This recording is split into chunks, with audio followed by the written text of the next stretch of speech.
Hey guys, tonight we start with the first breath of winter, the one that sneaks up on you just when you thought autumn might linger forever. You feel it before you see it, a sharp, metallic edge in the air, the kind of cold that makes your breath look like a ghost escaping from your mouth. The sun hangs lower in the sky now, spilling long shadows across the village lanes, and even in the middle of the day there's that bluish light that makes everything look a little brittle. So, before we go any further, if this quiet space makes you feel even a little less alone, you can like the video and subscribe, but only if it feels right to your heart. And hey, I'd love to know where you're listening from. Are you lying awake in a quiet room at 2 a.m? Or maybe starting your day in a rainy city, eyes still heavy? Drop your time and place in the comments. Let's remind each other we're not alone out here. Now, dim the lights, let your shoulders relax, and let's begin tonight's slow, strange journey together here on Timeless Sleep. The year has been building toward this moment. All summer you've worked in the fields, bent double under the sun, your tunic sticking to your back as you weed and harvest. Autumn gave you just enough time to pull in the last of the cabbages, thresh the grain, and dig the root cellar deep. But now the wind shifts, and with it comes the first frost. The grass crunches under your boots in the morning. The bucket you left outside has a skim of ice that cracks when you touch it. Everyone in your small medieval village feels the change like a silent announcement. The long dark is coming. There's a certain scramble in the air now. People work faster, talk less. You notice neighbors repairing roofs, stuffing straw into wall cracks, and stacking logs under the eaves. The smith hammers late into the evening, his breath rising in clouds. The baker's chimney pours out thick white smoke, more than usual, extra bread to store. You start to wake in the mornings before the sun, partly because the cold creeps in through the blankets, and partly because daylight hours are shrinking fast. By late autumn, you've lost almost half the daylight you had in midsummer. That matters in ways modern people barely think about. Fewer hours of light mean fewer hours to work, travel, or even see the people outside your family. The world closes in on itself. It's not just the cold, though. The cold is bad enough. It's the length of night. Imagine it. In December, depending on where you are in Europe, darkness swallows you for 15 to 16 hours a day. You're up before dawn, and you watch the sun sink by mid-afternoon. For peasants, whose lives are set to the rhythm of the sun, winter feels like being trapped in a box with no lid. And yet, there's a strange beauty to this first frost. The fields glitter like someone has dusted them with powdered glass. The pond by the mill catches the light in a way it never did in summer. Even the smoke from the chimneys looks more solid, like you could reach up and grab a handful. But beauty doesn't keep you warm, and it certainly doesn't feed you. The old folks tell you this is the testing time. The early part of winter is deceptive. Your food stores are still decent, your firewood pile is high, and the cold hasn't yet reached its full bite. But this is when mistakes happen. If you burn through too much wood now, thinking you can always find more, you might face January with nothing but damp twigs. If you eat like it's still harvest season, you'll find yourself staring into an empty pantry while the snow is still on the ground. You hear stories, maybe from your grandmother, of winters when frost came early and stayed until May. Whole flocks froze in their pens, grain stores spoiled. One year the frost killed the last cabbages in the ground before anyone had time to dig them up. That's the sort of year when people start mixing ground up acorns into bread to make it stretch further. The first frost also changes the sound of the village. There's no rustle of leaves now, just the crisp crunch of your boots or the muted thud of a door closing quickly to keep the warmth in. Animals sound louder in the cold, their breath steaming in the early morning. Somewhere in the distance, a dog barks, sharp and hollow in the still air. Inside your home, the cold settles like an uninvited guest. At first, it's almost pleasant. You pull your cloak tighter, light the fire a little earlier, but then you notice your hands stiffen when you work. The water in the bucket by the hearth gets a skin of ice overnight. Your breath fogs even when you're indoors if the fire burns low. You sleep with your hat on, and in the morning your blanket has that slight dampness where your breath condensed overnight. Even the way people move changes. They hunch into themselves, shoulders up, heads down. They walk faster, not out of hurry, but from the simple instinct to keep blood moving. When they speak, it's in shorter bursts. Long conversations are saved for the fireside. And here's the quirky bit. In some places, people swore that frost could sharpen the mind. They'd step outside at first light, take a deep breath of the icy air, and swear it made them think faster, which honestly might just be the brain saying get back inside before you die. But it's a nice thought. But for all its dangers, the first frost was also a warning shot, a gift of time to prepare. Once the frost appeared, you knew exactly how many days were left before snow sealed you in. This was the moment to double-check the grain sacks, to fix the latch on the barn door, to make sure your boots didn't have holes. You probably won't survive this if you get it wrong. Not in the medieval world. There's no grocery store, no central heating, no emergency services to call if you find yourself stuck in a snowdrift at midnight. One bad frostbite on your foot can mean infection, and infection can mean death. That's not drama, it's just math. So the first frost isn't just weather, it's the starting pistol for the months ahead. Every choice you make from now until spring is part of a quiet, relentless competition between you and the season itself. And as you stand there on that cold morning, breath steaming, watching your neighbour hammer the last plank into a makeshift barn wall, you realise something. You are in it now. Winter has arrived. Not the deep winter yet. Not the endless nights, but the first whisper of it, curling under your door and telling you to get ready. You pull your cloak tighter, nod to your neighbour, and walk back to your own house, thinking about the woodpile, the food cellar, the tools you still need to mend before the snow comes. The long dark waits for no one. The air hasn't yet reached the kind of cold that makes your teeth ache. But the work you do now will decide whether you survive to see the thaw. You step outside, at first light, your boots crunching over the frost-rimmed dirt. The sun hasn't cleared the rooftops yet, and the smoke from every chimney hangs low, hugging the ground. It's a morning that smells like burning wood and damp earth, though the earth won't stay damp for long. Soon, it will be frozen solid. This is the time for stockpiling. Everyone in the village knows it. The season's last harvest is a memory now. The grain was cut weeks ago, the apples plucked, the root vegetables yanked from the soil. What you have is all you'll get, until spring. That means every sack of grain, every wheel of cheese, every barrel of salted fish has to be stored so carefully that the rats, mold, or sheer carelessness don't steal it away before you can eat it. You head to the granary first. It's a simple structure, wooden walls, a raised floor to keep damp from creeping in, and a thick door barred against pests. You run your hand along the burlap sacks, feeling the firmness of the grain inside. They're heavy now, comfortingly heavy, but you know how fast that can change. For most people in the medieval world, winter storage starts in the fields themselves. The last weeks before frost are a whirlwind. Threshing grain to separate kernels from husks, winnowing it by tossing it into the air so the breeze carries the chaff away, and storing the precious kernels in dry bins or barrels. Every family has to judge the balance, how much they keep, how much they must give to the local lord, and how much to save as seed for next year's planting. Too much generosity or bad planning now, and you'll starve later. You duck into the root cellar next. The air is cool and damp, the walls lined with shelves. Here lie your carrots, turnips, onions, and cabbages. Anything that can last months, if kept in the right conditions. You've packed the root vegetables in barrels of sand, each one cushioned to keep them from touching and rotting. Cabbages are hung upside down from the rafters, their pale leaves curling like green fists. You're careful not to bruise anything. A single soft spot can spread rot through the whole batch. Salt is your other ally. A good supply of it means you can cure pork, beef, and fish for the months ahead. Without it, meat spoils in days.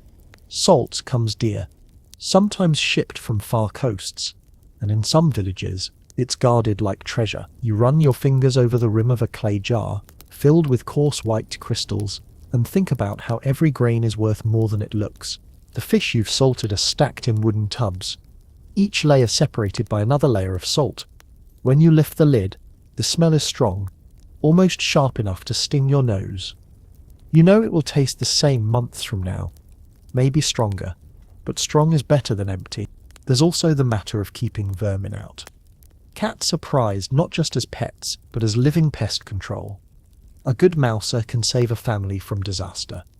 You've heard tales of households where mice chewed through sacks of grain in a single week, leaving nothing but husks and droppings. Some people hang their stores from rafters, Others build elaborate bins with smooth sides that rodents can't climb. In the loft of your own house, bundles of dried herbs hang from the beams: mint, thyme, sage. Not just for cooking, but for helping disguise the taste of food that's past its prime. There's dried fruit too, strung on cords or kept in jars of honey if you're lucky enough to have bees. Honey never spoils. It's as close to immortal as food gets. You save it for the sick or for festival days, when something sweet can remind you what joy tastes like. The work of stockpiling is never just about food. Winter takes fuel, and fuel takes space. You glance at the stack of firewood outside, split, seasoned, and piled under a roof to keep off the snow. It's a good pile now, tall enough to make you feel safe, but wood burns faster than you think. One fire kept going all day can eat through a stack like this. In a few weeks, you'll need to ration it, letting the fire burn low while you wrap yourself in every blanket you own. Sometimes, families prepare peat or dried animal dung as fuel. It doesn't burn as hot as wood, but it's better than nothing. In the far north, people even burn seaweed, though it makes the whole house smell like a low tide. Stockpiling isn't just about surviving hunger or cold. It's about surviving the boredom of winter. You've set aside skeins of wool, spare thread, bits of scrap leather. In the long, dark months ahead, you'll be mending, sewing, patching, anything to keep your hands busy when the fields are silent. And there's another kind of preparation that's less obvious but no less vital: keeping the community ready. You and your neighbours help each other with the biggest jobs: repairing barns, reinforcing fences, cleaning chimneys. Because in winter, one family's disaster can become everyone's problem. If a roof collapses under snow, the whole village turns out to help, because no one can afford to let people freeze. You remember what old Willem said last year, when a heavy frost killed the cabbage crop early. In summer, you survive alone. In winter, you survive together. Still, there's a whisper of competition beneath the cooperation. You've seen the way people glance at each other's wood piles, or at the number of sacks going into a cellar. It's not greed, it's calculation. If someone runs out of food in February, others will be pressured to share, and that can tip the balance for everyone. The truth is, stockpiling in a medieval winter is a kind of slow-motion chess match against nature. You make your moves now, and you won't know if you've won or lost until months later. The quirky side of all this: in some villages, people hold little end-of-harvest feasts before the frost really sets in.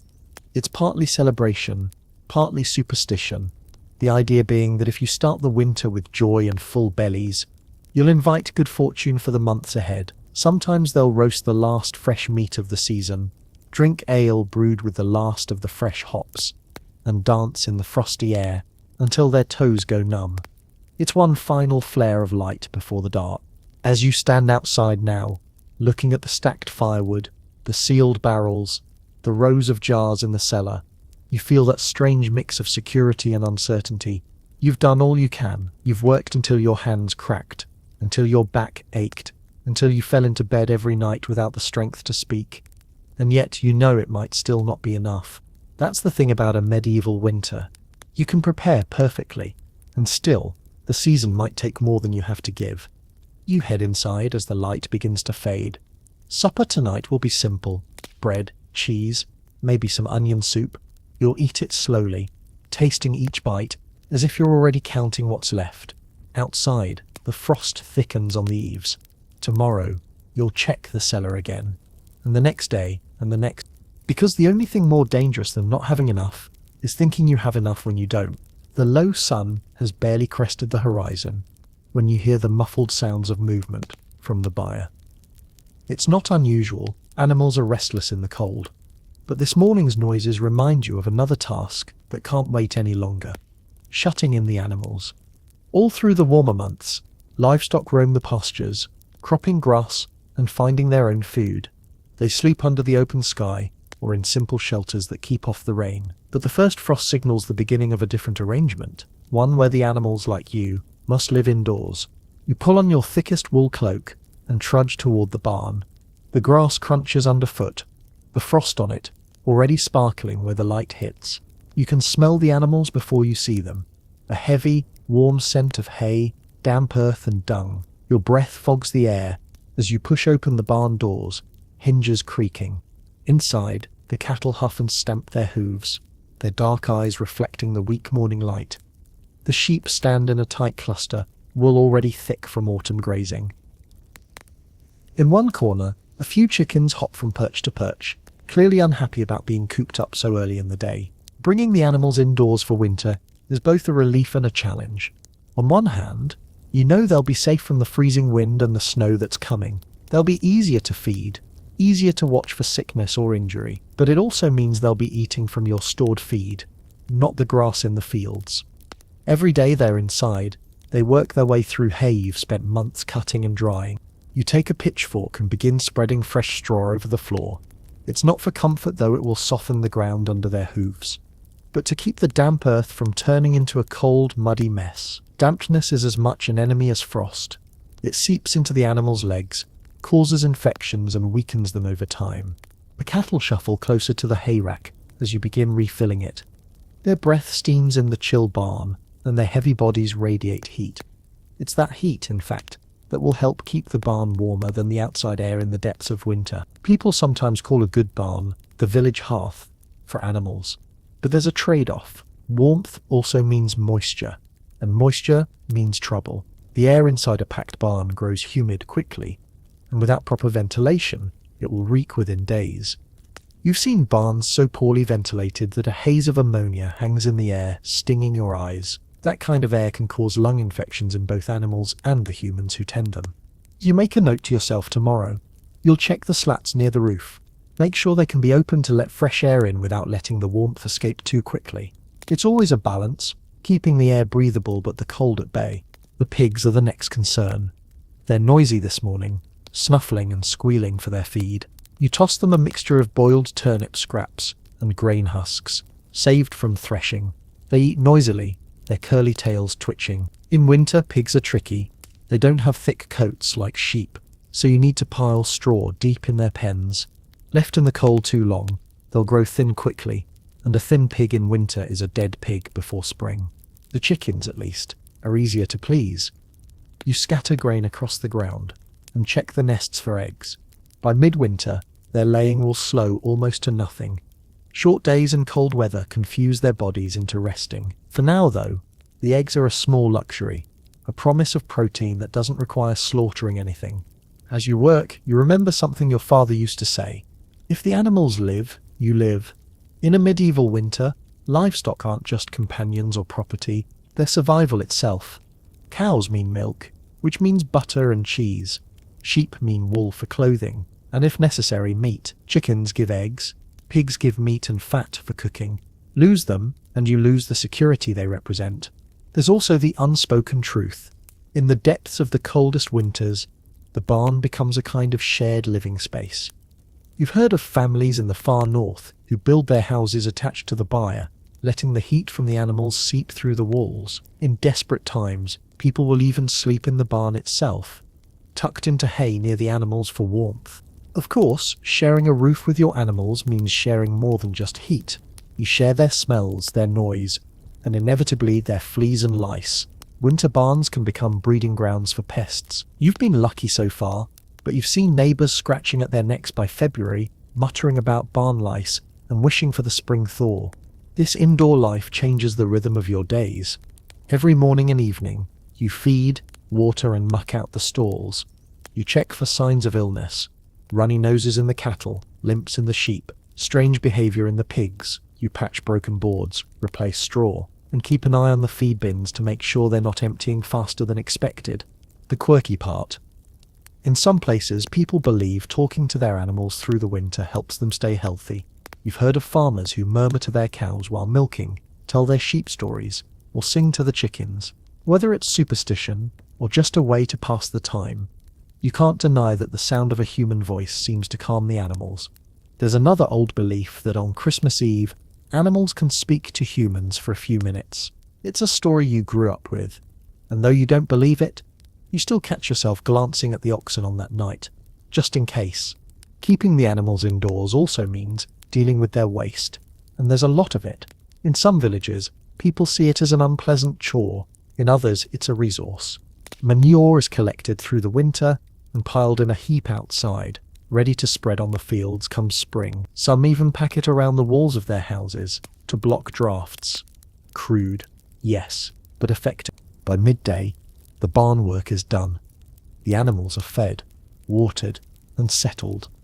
You stand for a moment, leaning on your pitchfork, listening to the steady chewing of the cattle, the occasional cluck from the chickens. There's a kind of peace here, in the rhythmic sounds of animals eating and shifting their weight. Outside, the sun is low again, even though it's not yet afternoon. You step into the cold air, feeling the difference immediately. It's brighter, sharper, emptier, without the animals' warmth. You pull your cloak tighter and head back toward the house, glancing over your shoulder at the barn. It's more than just a building now. It's a lifeboat, holding the creatures that will help carry you through the long dark. And as the frost creeps deeper into the ground each night, you're grateful for every warm, breathing body inside it. Because in a medieval winter, survival isn't a matter of comfort, it's a matter of keeping every living thing you depend on as safe as you possibly can.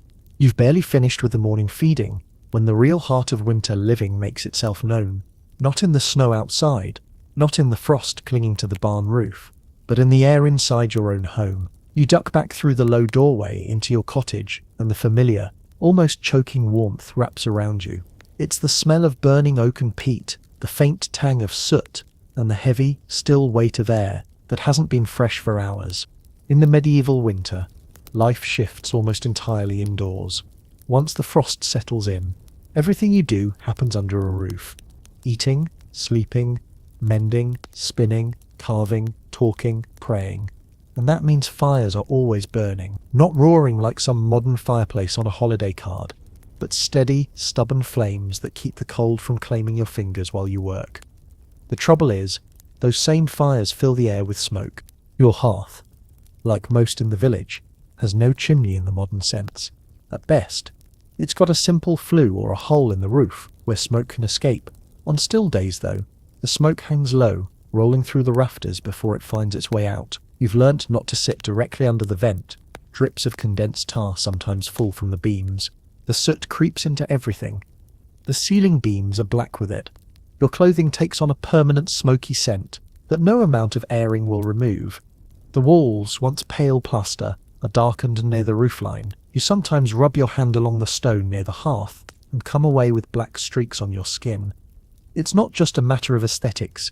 It works its way into your lungs, leaving you with a cough that will last until spring. That cough is so common it has a name in some parts, a winter chest. The village healer will tell you to drink warm ale with honey, or chew horehound leaves to soothe your throat. It helps, but nothing truly cures it except fresh air, and fresh air means cold air, so you stay inside and keep coughing. The air is heavy, not just with smoke, but with the breath of everyone inside. The windows, if you have any, are small and shuttered, more for keeping heat in than letting light in. On some mornings, you wipe away a slick of condensation from the inside of the shutters, watching little rivulets of water run down the wood. In larger households, with a half-dozen people sleeping and working in one room, that damp breath collects overnight, freezing in glittering patterns on the rafters above. And yet, for all its discomfort, the indoor air is your lifeline. Without the fire, you wouldn't last long. You remember the old woman down the road last year, who ran out of wood in February. She tried to keep warm under every blanket she owned, but frostbite took her fingers before her neighbours even realised she'd been in trouble. Fuel is rationed carefully. You start the fire in the morning, keep it fed just enough to warm the space, then let it die down after supper, banking the coals under a layer of ash to keep them alive until morning. A bright, leaping fire might feel good, but it's wasteful. Every log burned too soon is one you won't have in March. The hearth is more than just heat. It's the centre of the house. It's where meals are cooked, where clothes are dried, where tools are thawed after freezing solid in the barn. The family gathers around it for every kind of work. Mothers spinning wool, children carving small toys from wood scraps, fathers repairing handles on tools. It's the only truly warm place in the building, so you cluster close, knees drawn up, careful not to block the pot that hangs over the flames. Some evenings you take turns standing close to the fire until your clothes are hot to the touch, then retreating to the edge of the circle to give someone else a chance. In the coldest weeks, the children sometimes sleep right on the hearthstones, curled up like cats, heads resting against the woodpile. The smell of burning wood becomes so constant you almost stop noticing it, until you step outside. Then the cold air shocks your lungs clean, and you realize just how thick the air inside really is. The return indoors is always a small surrender. You know you're trading the bite of cold for the slow, smoky suffocation of the hearth. Of course, it's not all misery. There's a certain coziness to it. If you squint, the glow of firelight on the beams, the way shadows dance along the walls, the warmth that seeps into your bones if you sit still long enough. It can lull you into a kind of winter trance. Time stretches in the dim light. You measure it, not by the sun, but by the settling of the fire's embers, the next log to be thrown on. There's also a strange intimacy in living this close together through the winter. You hear every sigh, every cough, every whispered conversation. Privacy doesn't really exist, not in a one-room cottage. But in winter, the closeness becomes its own kind of shelter. You know without asking when someone's hands are too cold to keep knitting. You hear the way their voice changes when they're tired or when they're worried. The fire isn't just warming your bodies, it's tying you all together in the same small bubble of survival. Quirky fact: in some regions, people kept small smoke shelves above the hearth planks, or boards used to dry herbs, store bread, or even preserve small cuts of meat in the rising smoke. You've got a few strings of fish hanging now, their skins turning a deep brown as the smoke works its way through. In a few weeks, they'll be nearly inedible raw, but perfect for boiling into a hearty winter stew. There are dangers too. An untended fire can spark a blaze, and in a village of thatched roofs, one fire can take out half the homes in minutes. You've seen people run through the snow with buckets, trying to stop a chimney fire before it leaps to the roof. There's also the slow danger of carbon monoxide. Not that anyone in your time knows the word for it. Some families go to bed with their fire banked too tightly, the smoke trapped inside, and they never wake up. By late afternoon, the outside light is fading again. You feed the fire for the evening, watching sparks jump up the flue. The sound of the wind against the walls is constant now, a low moan broken by the occasional whistle through a gap in the boards. You pull your stool closer, rubbing your hands together, until they tingle with returning warmth. The world beyond your door might be frostbound and silent, but in here, life continues in a haze of heat and soot. You listen to the soft scrape of a knife, as someone carves a handle for a spoon, the rhythmic creak of a spinning wheel, the quiet murmur of your family's voices. It's not the fresh, clean air of spring, but it's the air you've got, and for the next few months, you'll breathe it in, cough it out, and be grateful that it's warm. Because in the medieval winter, warmth is never free. It always comes with a price, and in this case, that price is written on your walls in soot and in your lungs in smoke. You pay it gladly, because the alternative is silence, frost, and a fire gone cold. The days shorten further, and the nights feel as if they've swallowed most of the world. At first, you're too busy adjusting to notice. There's the final stack of wood to split, the last repairs to the fence before the snow presses in, the constant churn of tending animals and making sure nothing in the food store spoils. But one morning you wake, sit down to breakfast, and realize something chilling. You're already counting how many sacks of grain remain. It's not just habit, it's survival math. This is the start of what everyone calls the hunger gap. You're past the point of fresh food. There are no green vegetables anymore. No apples on the table, unless they've been stored with obsessive care. No meat that isn't salted, smoked or dried. You look at the bread in front of you, dark and dense. It's made from flour that's already being stretched with barley or rye to make the wheat last. You chew slowly, as much to make the meal feel longer as to make it fill you. The hunger gap isn't the deep starvation of famine years, at least not yet, but it's the steady erosion of your reserves. You can feel it in the way everyone measures portions more carefully. Stew bowls that were once filled to the rim now leave a good inch of space. Ale jugs are poured with a steadier, stingier hand. Some days you don't notice. You're busy, and your body adjusts. Other days, you feel the lack like a stone in your stomach. You work just as hard, but the food is plainer, thinner, less satisfying. And you know this is only the beginning. By late January or February, the stores you counted on in November are noticeably smaller. The grain bins are no longer heaped high. You can see the wood sides now. The sacks feel lighter when you lift them. The cheese you made in summer has been eaten down to the last few wheels, which have hardened enough to need a knife and some force to cut. The hunger gap is as much a mental strain as a physical one. You remember what it was like to eat freely in the summer. Fresh bread, berries, fat meat, roasted on a spit, and it makes the present feel thinner by comparison. You start to crave things you haven't tasted in months, things you won't taste again until spring. And here's the cruel twist. If you give in to those cravings, if you eat more than the strict ration you've set, you're not just taking from yourself, you're taking from the whole family's survival chances. In the medieval winter, food is a shared resource, and so is hunger. You've heard old sayings about this time of year: belly full in fall, belly pinched in spring. It's a warning if you indulge too much early in the season, you'll pay for it doubly when the hunger gap stretches long into March or April. There's a kind of seasonal choreography to meals now. Breakfast is smaller, just enough to get you moving. A heel of bread, maybe a bit of cheese, or warm ale, with honey if you've got the luxury. Dinner, eaten in the middle of the day, is the main meal, a stew made from dried beans, turnips, cabbage, or salted meat. Supper is lighter again, often just leftovers from dinner, reheated and stretched with extra broth. You've noticed that some people skip meals entirely, either to save food or because the cold dulls their appetite. But the danger there is weakness. Winter chores are no easier than summer ones, and going without food for too long makes you slower, clumsier, more likely to injure yourself. The quirky detail? In some villages, people swear by certain filler foods to cheat the hunger gap. Acorn flour bread, boiled nettles, or even roasted ground beans as a coffee-like drink. Not delicious, but enough to put something in your stomach. You also see more of what you might call creative cooking during this season. Every scrap is saved, bones boiled twice for broth, stale bread fried in fat to make it edible again. The cloudy whey from cheese-making poured into soup for extra richness. Waste is not just frowned upon, it's dangerous. The hunger gap is worst in years when the harvest was poor or pests ruined part of the stores. You've heard the grim stories, families grinding tree bark into meal, mixing it with whatever grain they have left.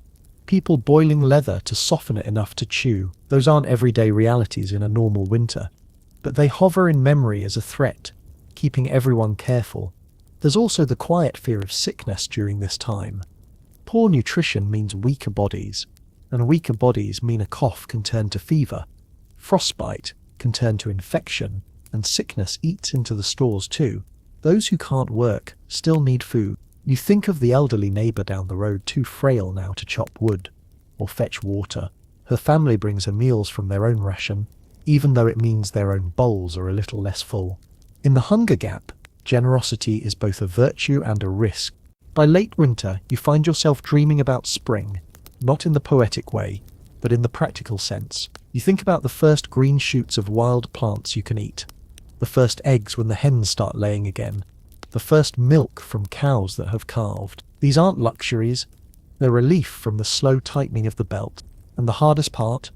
The hunger gap comes at the very end of winter, when your strength is already worn down by months of cold and dark. Just when you most need energy for the final push towards spring, you have the least to spare. Still, you keep counting the sacks, measuring the portions, and making every meal stretch as far as it can go. Because in the medieval world, the hunger gap isn't something you can escape. It's something you survive by discipline, and by the quiet hope that the stores will hold just long enough. The hunger gap presses harder each day, and with it comes a deeper reliance on the foods you managed to preserve before the frost. If autumn was a race to gather and store the harvest, winter is the test of whether you stored it well enough. In the medieval world, preserving meat and fish isn't just a matter of taste, it's life insurance. Without the ability to make food last for months, you wouldn't stand a chance against the long dark. You've already felt the change in your meals.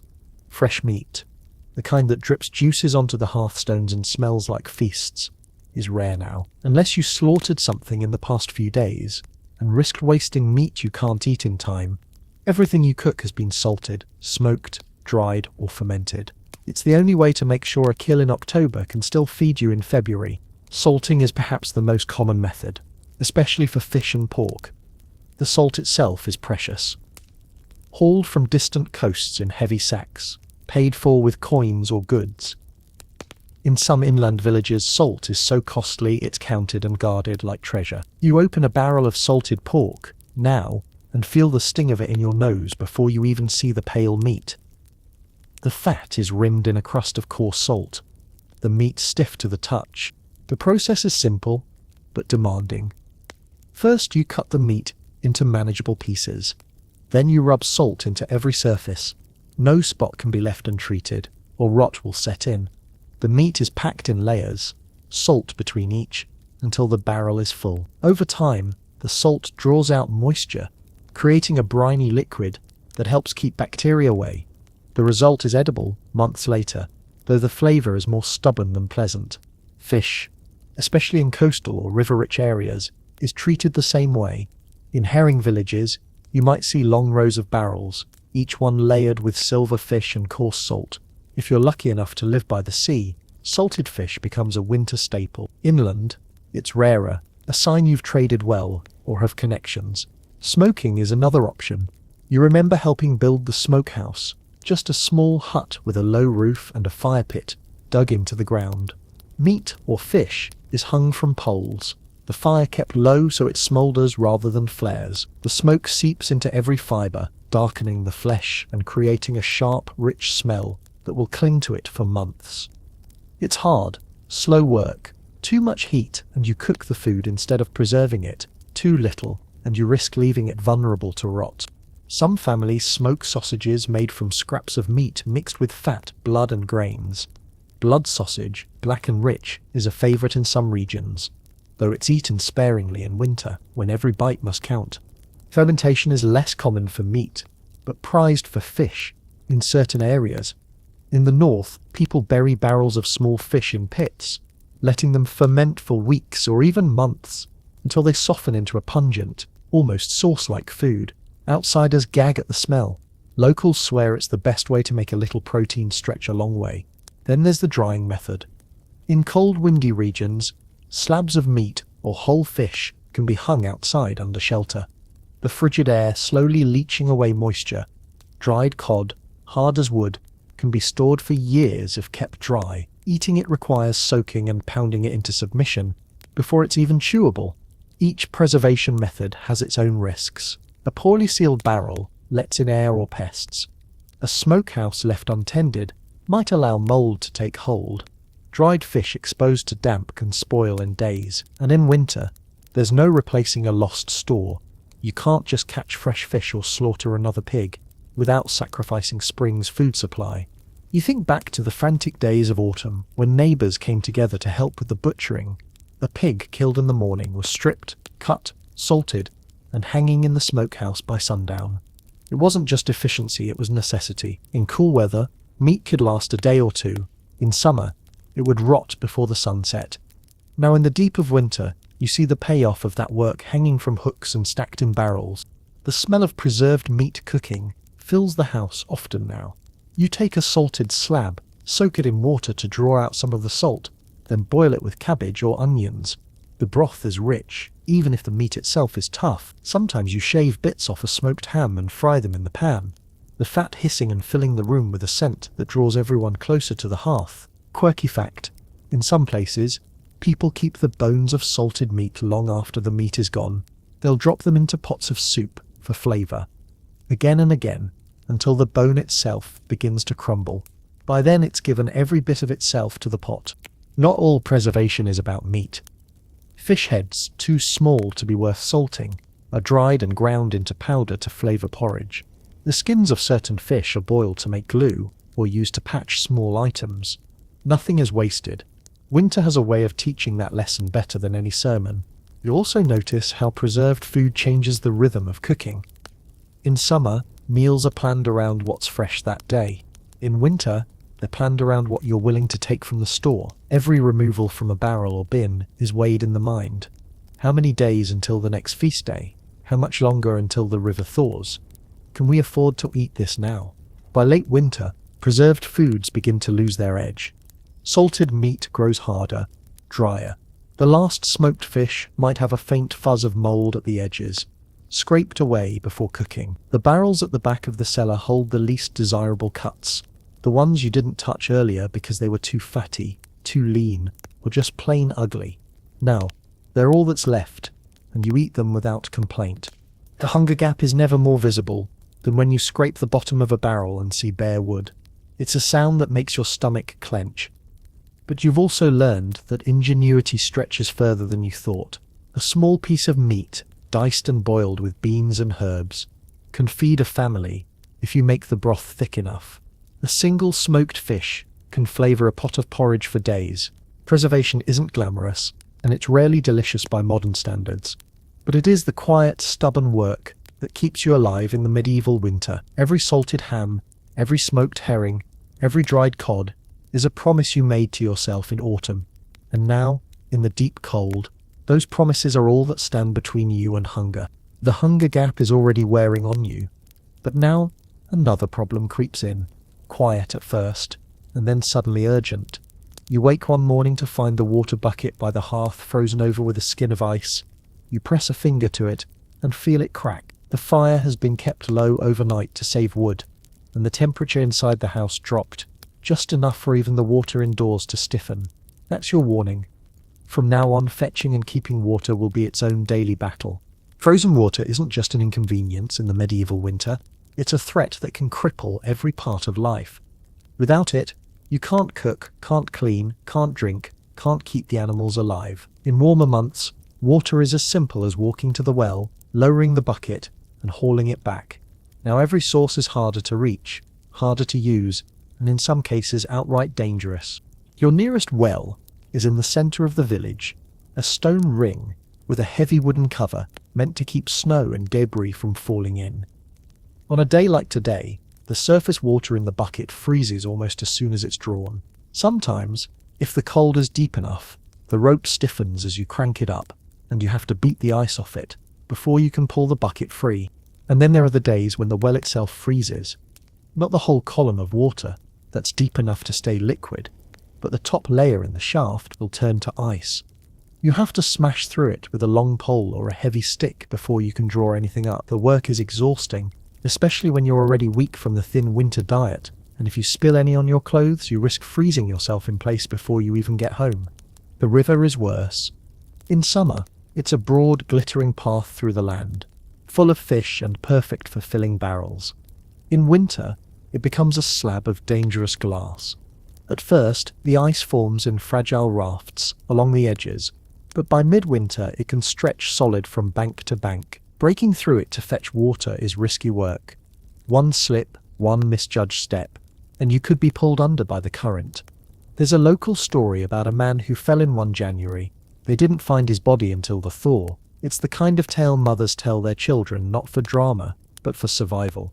You've learned to carry an axe or a heavy iron bar for this job, chipping a hole in the ice wide enough to lower your bucket. On the coldest days, that hole will start to close before you've even filled the second pail. Sometimes you see fish swimming just below the ice, sluggish and silver in the dim light. It's tempting to try and spear them, but in truth the water fetching is tiring enough without adding another chore. Back at home, keeping the water from freezing again is a whole nother challenge. You store it near the hearth, but too close and it will slowly evaporate in the constant dry heat. Too far away, and it will freeze overnight. You've taken to wrapping the buckets in old wool or straw, insulating them as best you can. It's a clumsy solution, but it works most of the time. The animals need water too, and that's another round of labor. The cattle in the barn will drink gallons a day, even in winter. If their trough freezes over, they can go thirsty long enough to weaken, and a weakened animal in the cold will sicken quickly. Every morning you break the crust of ice in their buckets with the back of the axe, watching them lower their broad muzzles to drink. Sheep and pigs are the same, though smaller in size. They need fresh water constantly, and carrying it back and forth from the well means extra trips every day. There's no such thing as waiting until tomorrow with water in winter. If you skip a day, you pay for it. Water left standing will freeze solid, splitting the buckets or troughs, and you'll find yourself wasting precious time and materials repairing or replacing them. Quirky fact: in some regions, people used to keep smaller amounts of water in sealed clay jars, placing them under their beds at night so the body heat from sleeping would help keep it from freezing. It's not enough for cooking or laundry, But it means waking up to drink doesn't require an axe and a walk through the snow. Bathing, of course, is rare in winter. Not just because of the cold, but because heating enough water for a proper wash is a massive use of fuel. Instead, people wash their faces and hands with small amounts, sometimes warmed in a pan, sometimes just bracing themselves for the shock of icy water. Clothes are worn for weeks, sometimes months without a full wash, relying instead on brushing off dirt and snow. Laundry is a chore you put off as long as possible. Washing clothes in winter means breaking the ice on a stream or filling tubs indoors and heating the water over the fire. Fuel you can't really spare. And drying? That's an art form. Indoors, clothes dry slowly in the smoky air, stiff as boards before they're ready to wear. Outdoors, they freeze solid within minutes, standing like eerie empty figures in the snow before you bring them back in to thaw. Cooking in winter also demands careful water use. Every pot of porridge, every soup or stew starts with the trip to fetch water. If you miscalculate and run short in the evening, you have to either melt snow, which takes more snow than you think, or brave the cold and dark to get more from the well. Melting snow is common, but it's no luxury. The first melted water tastes faintly of whatever's been in the air: wood smoke, dust, even the tang of manure if you're not careful where you collect it. There's a small superstition in the village that the first water drawn from the well on New Year's morning will bring health for the year ahead. People go early, breaking the ice and hauling the bucket in the dim dawn light, sometimes keeping a little aside in a special jug for the sick or for blessing the house. The danger of frozen water is most severe in those unexpected thaws and refreezes. A sudden warm day will turn packed snow to slush, flooding paths and soaking through boots. Then, as night falls, the water freezes into slick, deadly sheets. You've learnt to tread carefully in these times. An injury from a fall can be just as deadly as hunger in winter. A sprained ankle might mean you can't fetch water at all, and relying on someone else's strength means they're carrying their own load and yours. You remember one winter when the well cover froze shut, sealed by a layer of ice so thick it took 3 men half the morning to chip it free. In the meantime, people melted snow for drinking, boiling it just to be sure it was safe. The whole village smelled of wood smoke and wet wool that day, as everyone stood over their fires waiting for water to boil. Fetching and keeping water in winter is one of those tasks that never feels like it's done. Even after you've filled the buckets, broken the ice, and seen the animals drink, there's the awareness that in a day or less, you'll have to do it all over again. And when the cold wind slices across your face as you walk to the well, you understand exactly why people in the old stories spoke of winter as a living thing, always pressing, always testing, always ready to take more than you can give. You set the last bucket near the hearth now, the wood around it creaking in the heat. The surface ripples faintly as someone passes by, and you think how strange it is that something so simple, clear, still water can be the most hard-won treasure of the season, and tomorrow you'll go out again to earn it. By the time you've been living in the grip of a medieval winter for weeks, the cold is no longer the only enemy pressing against you. It's the slow wearing down of the body, the cough that doesn't go away, the weight loss you can see in your own hands, the way your legs feel heavy by midday. You start to notice it in others too, the deep hollows under their eyes, the faint wheeze in their breath, the pale, sallow skin where summer once left a healthy glow. Winter illness isn't just a passing nuisance here, it's a predator. It waits until you're hungry, tired, and half frozen, and then it strikes. The most common ailment you see is what everyone simply calls the winter fever. It might start with a cough and a slight ache in the head, but it quickly drags the whole body down. In the smoke-heavy air of your home, once one person catches it, the rest often follow. The healer will brew a tisane from dried elderflowers, or yarrow, something to make you sweat and drive the bad air out. But recovery is slow if it comes at all. Pneumonia, though you don't know the word for it, is a killer in this season. One day, someone is working in the barn. The next, they're lying under a heap of blankets, skin clammy, gasping for air. In this world, there's no hospital to send them to, no antibiotics to knock the infection back. The only weapons you have are warmth, est and broth. If you can spare the fuel and food to make it, then there's frostbite. You've learnt to watch for the early signs, the numbness in your fingers and toes, the skin paling to a strange waxy colour. Keep working in the cold with damp boots, and soon the flesh hardens and turns a sickly grey. If you're lucky, the feeling comes back with pain like needles as you thaw. If you're not, the blackness creeps in, and there's nothing to be done but cut the dead flesh away or let it spread. The animals suffer too, and their sickness becomes yours by proxy. A sick cow in winter means no milk. A dead pig means less meat for the spring. You watch them closely for signs of weakness. A rough coat, a refusal to eat, a slump in the shoulders. When they sicken, you fetch herbs, adjust their feed, pile extra straw, anything to keep them alive. Their survival is your survival. Malnutrition is the quieter illness. It doesn't announce itself with fevers or coughing fits.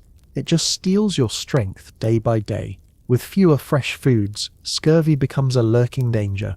Your gums swell and bleed. Your joints ache, and wounds heal slowly. You've heard of sailors rotting away from it at sea, but land-bound people aren't immune in winter. Some households fight it by keeping a store of dried herbs or by drinking thin tinga made from apples. Others just suffer through, not knowing why their bodies betray them. There are stranger beliefs about winter sickness too. Some say the bad air from rotting leaves and stagnant water seeps into the lungs and causes illness, so they burn bundles of rosemary or juniper indoors, filling the air with sharp, clean-smelling smoke. Others swear by keeping an iron knife under the bed to cut the fever. Whether it works or not, it gives people something to do, a sense that they're fighting back. Your own family has a few remedies handed down from older generations. Onion syrup for coughs, made by layering sliced onions with honey and letting it steep. Garlic boiled in milk for sore throats. And hot stones wrapped in cloth to press against the chest for warmth. These may not cure the illness, but they comfort the patient, and in winter comfort matters. Illness changes the mood of the house. Work slows, conversation quiets. You tiptoe around the sick, keeping the fire stoked higher than usual, even if it means burning wood you meant to save for next month. When the sick person sleeps, you listen to the rise and fall of their breathing, alert for any hitch or change in rhythm. And then there's the ever-present danger of infection. A simple cut from chopping wood can fester if it's not kept clean. Without fresh herbs or enough clean water, wounds are rinsed in whatever's at hand. Sometimes ale, sometimes brine. If the skin swells and reddens, the healer might try poultices of bread and milk, or crushed garlic. But often it's a matter of waiting and hoping the body wins the fight. The healer in your village, an older woman with sharp eyes and a sharper tongue, seems tireless in winter. She goes from house to house, carrying her bag of dried plants, salves and tiny charms. She knows who's sick, who's hungry, and who's hiding an injury. She'll scold you if you're not wearing enough fellers, or if she catches you outside with damp hair. You've seen her stay up all night with the fevered changing cloths on their foreheads, coaxing them to drink. She's also a keeper of stories, cautionary tales about winters past when illness swept through and left entire families gone by spring. She tells them not to frighten, but to remind you that winter is as much about tending each other as it is about tending your stores. Quirky fact: in some places, people believed that tying a bit of red cloth around the wrist would ward off coughs and chills, as red was thought to repel illness. You've seen children running about with scraps of dyed wool on their arms, their mothers swearing it keeps them healthy. As the season deepens, you can't help but measure time by the illnesses. The cough came after the first deep snow. Your uncle's fever broke just before Candlemas. We lost the old man by the mill in the week of the Great Thaw. It's a grim kind of calendar, but it's the reality of winter life. Sometimes you recover. The fever lifts, the cough fades, and you return to work, lighter than before but alive. Other times, the sickness lingers in a low hum, never quite gone, ready to flare up again with the next cold snap. And for the unlucky, winter illness doesn't end. It just carries them quietly out of the season, their absence marked by an empty seat by the hearth. You've learned that in the medieval winter, health is never guaranteed, no matter how careful you are. All you can do is guard it fiercely. Keep warm, eat what you can, tend the sick, and hope that when the thaw comes, you and your family will still be standing to greet it. The wind has been howling for 3 days straight, rattling the shutters and pressing icy fingers through every gap in the walls. It makes you think again about something you've been quietly measuring since the start of the season. how much wood is left in the stack. Keeping warm in a medieval winter isn't just about throwing more logs on the fire. It's about stretching the fuel so it lasts until the very last cold night, and that might be well into April if the season turns cruel. You push open the heavy wooden door and step into the biting air. The world is a monotone of white snow and grey sky. Your boots crunch over the path to the woodshed, the sound almost swallowed by the wind. The pile is still respectable, but you know from experience how quickly respectable can turn to dangerously low. 1 week of bad weather, when you can't get out to chop more, and the stack will shrink like a candle burning at both ends. Firewood is the heart of your winter survival, but it's not the only option. Many families burn peat, cut in thick blocks from bogland during summer, stacked to dry, and now sitting in neat, dark cubes in a lean-to. Peat burns with a steady heat and a distinctive earthy smell, less crackle and cheer than wood. But it does the job. Then there's dried animal dung, particularly from cattle. You don't prefer it, but when fuel is scarce, you use what you have. In fact, in some parts of the country, dung cakes are considered perfectly normal winter fuel, stored in covered piles near the barn. You've learnt the art of fire rationing. In the early morning, you coax the banked coals from the night before back into a flame with the smallest possible kindling. You add 1, maybe 2 logs, just enough to heat the hearth for breakfast and thaw the water bucket. By midday, the fire is allowed to die to embers if the weather's mild enough, everyone bundling into extra clothing while they work indoors.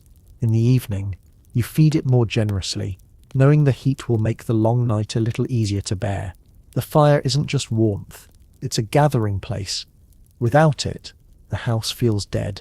But keeping it alive costs precious resources, so you've developed tricks to make the most of what you burn. You hang thick wool or linen over the doorways to keep heat from escaping into unused rooms. You spread rushes or straw on the floor to insulate against the cold seeping up from the ground. You make sure everyone sits close together in the main room, their bodies adding to the shared warmth. At night, the fire is banked with ash, burying the glowing coals under a layer that keeps them alive without letting the heat escape too quickly.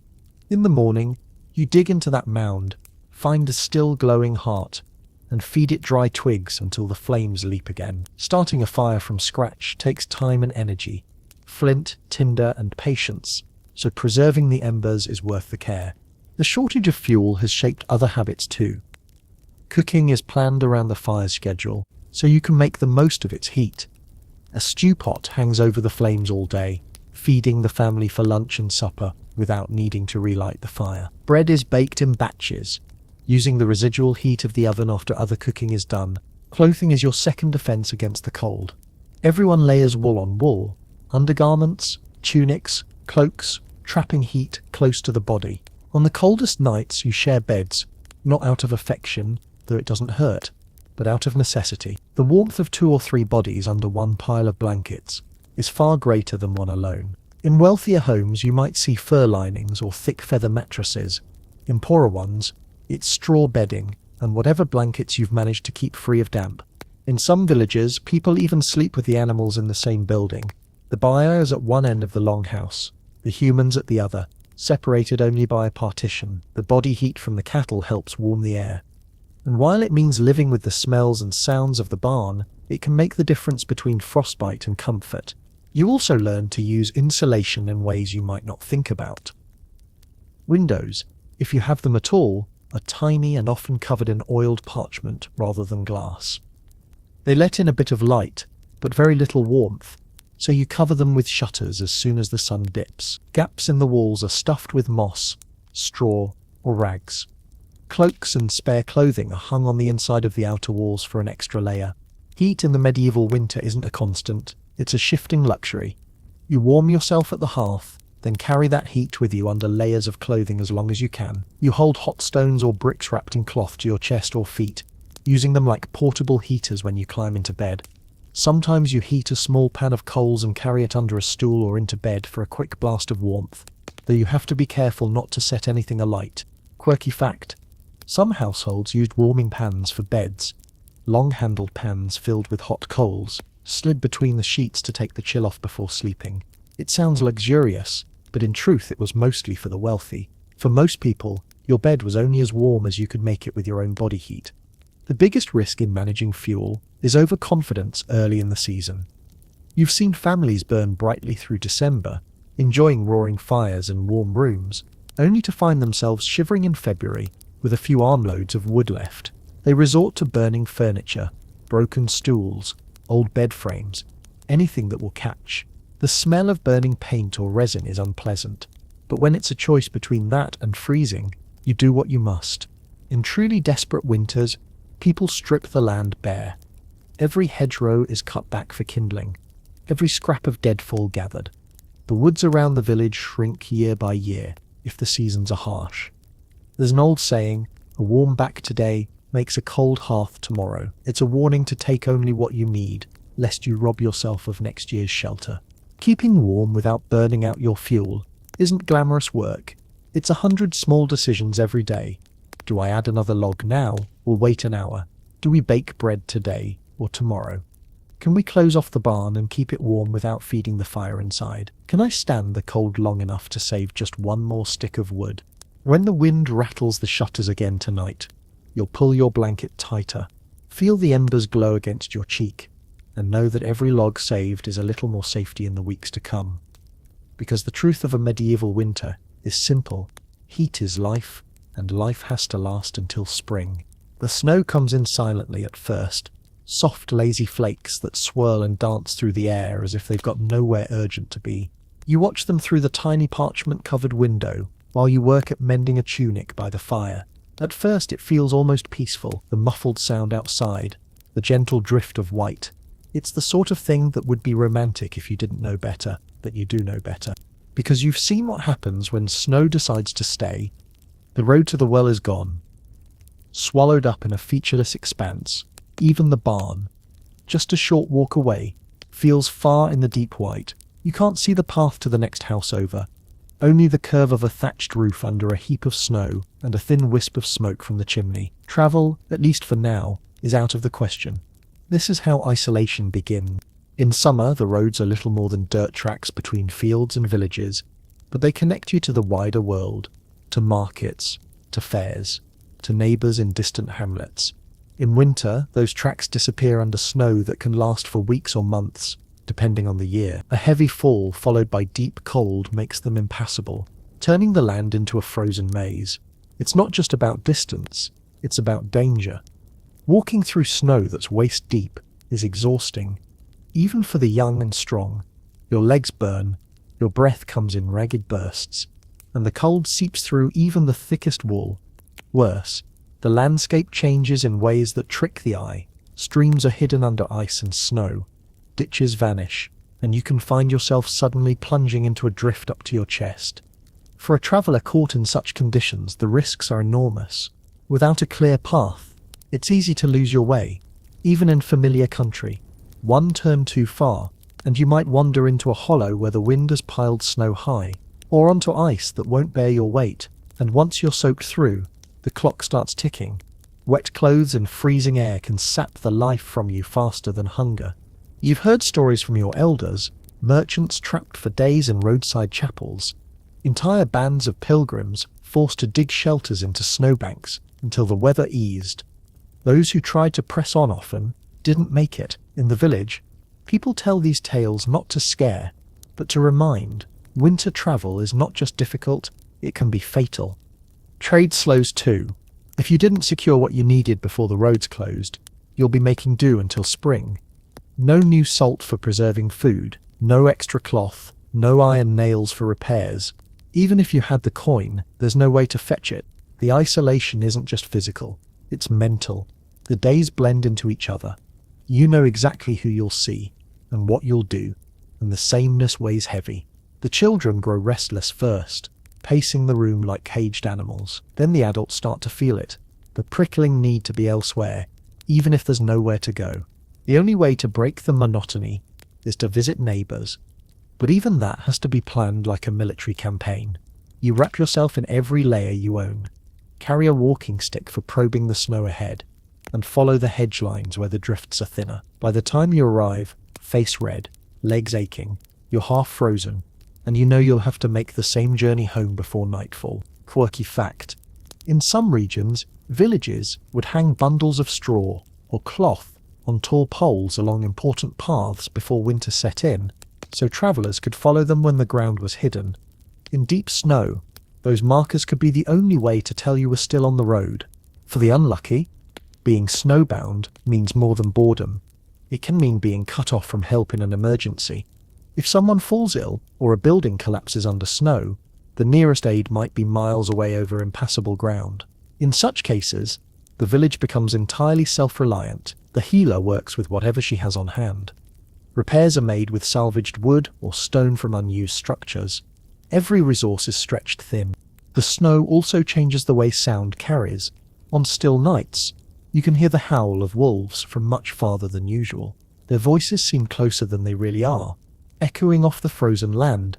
The animals are hungry too, and they'll come nearer to human settlements in search of food. The barn becomes even more precious in this isolation. It's the only place where you hear a different kind of noise: the low rumble of cattle shifting, the snuffling of pigs, the cluck of the few hens still laying. Tending them is the only reason you go outside some days, and even that short walk feels like venturing into another world. Snowbound days are filled with work of a different sort. You mend clothes, patch tools, twist cordage from old hemp fibers, and carve small household items from wood scraps. It's busy work, not urgent, but necessary. You might work on spinning wool into thread for next year's weaving, or make fishing nets to be used when the ice finally melts. It's a quiet productivity, punctuated by the occasional burst of frustration when the walls feel too close. In some households, this is when stories are told, not just idle gossip, but long sagas passed down from grandparents, tales of saints and heroes, of wars long past, of winters even worse than this one. The stories serve a purpose. They remind everyone that people have survived such trials before, and they will again. Still, the isolation has a strange way of stretching time. Days feel long, weeks feel endless, but the season as a whole passes in a kind of slow blur. One day, you wake to find the snow on the eaves dripping in the sun, and you realize you've gone weeks without seeing the horizon beyond the nearest fields. Being snowbound is both a prison and a shield. The same walls of white that keep you in also keep danger out. Raiders, feuding neighbors, tax collectors. For a few months, your world is reduced to what you can see from your doorway, and while that can drive you half mad, it can also give a strange sense of safety. But as winter wears on, you feel the pull of the road again. You think of the markets in the nearest town, the chatter of strangers, the smell of goods from far away. You tell yourself you'll go as soon as the snow melts enough to walk without sinking, and when that day finally comes, you'll step onto the muddy path with a strange mix of relief and caution, knowing that the same roads that connect you to the world also expose you to it again. For now, though, you're snowbound, and the world beyond the drifted fields might as well be on the other side of the sea. Quirky fact: in some villages, winter woodworking included making toys, carved animals, spinning tops or dolls, often as gifts for the spring fairs. They weren't luxuries so much as practice for the more serious work of making functional goods, but for children, they were treasures nonetheless. Not all winter work is about crafting. Some of it is about maintaining what you already have. The roof beams are checked for leaks after heavy snow. The barn doors are mended if wind or ice has warped them. The storehouse is inspected regularly, not just for spoilage, but for thieves of the four-legged variety. Mice and rats are constant winter companions, and keeping them out of the grain bins is an unending war. Cats are encouraged to patrol, and traps are set, baited with scraps. The animals themselves are a daily occupation. They need feeding and watering twice a day at least, and their bedding must be refreshed to keep them warm and dry.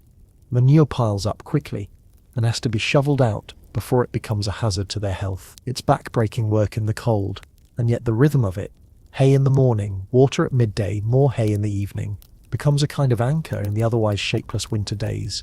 Inside the house, food preparation is also part of the work. Even in winter, some ingredients require processing. Beans must be sorted and winnowed before cooking.